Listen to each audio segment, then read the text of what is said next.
ნამდვილად შეგწევს იმისი ძალა, რომ ეს შენი სურვილი გააჩინო, დაამანიფესტირო. ჩემს ტვინში ეს ყველაფერი ლაგდება ძალიან მარტივ 4-რგოლიან ჯაჭვად. თავდაპირველად ჩვენს გონებაში ჩნდება სურვილი, რომელსაც აქვს პოტენციალი, რომ გაიზარდოს და გარდაიქმნეს იდეად.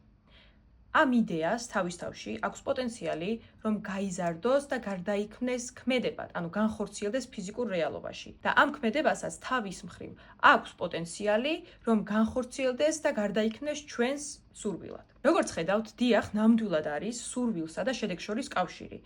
ეს ორივე ერთი დიდი პროცესის ნაწილი არის. ასევე მგონია, რომ რწმენაც ამ პროცესის ძალიან მნიშვნელოვანი ნაწილი არის. მაგრამ არა იმის რწმენა, რომ რაც უფრო ბევრს ვიფიქრებ, ან რაც უფრო ძლიერად დავიჯერებ, ეგრევე მაგიურად გაჩნდებიან ჩემი სურვილები. არამედ იმის რწმენა, რომ თუ საჭირო ძალისხმევას, დროს, ენერგიას ჩადებ შენ სურვილში, ნამდვილად შეგწევს იმისი ძალა, რომ ეს შენი სურვილი გააჩინო, დაამანიფესტირო. ეს უნარი, რომელიც შენში ნამდვილად არის, გაცილებით უფრო იმაზე პოტენტურია, ვიდრე გგონია. და ალბათ ამიტომაც აქვს მანიფესტაციის იდეას ასეთი მაგიური ელფერი.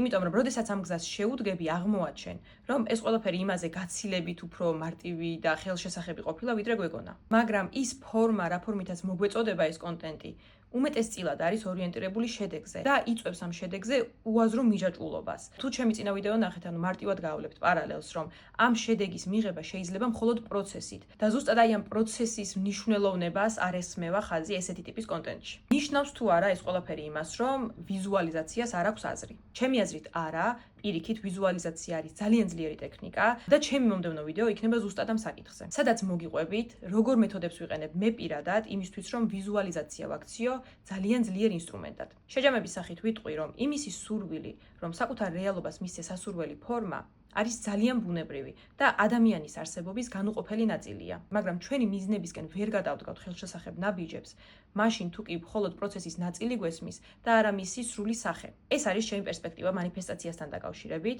მაგრამ ეჭვიც არ მეპარება, რომ ამ საკითხს შეიძლება ბევრი არანაკლებ კარგი ინტერპრეტაციაც ჰქონდეს. და ჩემთვის ძალიან საინტერესო იქნება, თუ კი გამიზიარებ შენს უნიკალურ პერსპექტივას მანიფესტაციის პროცესთან დაკავშირებით.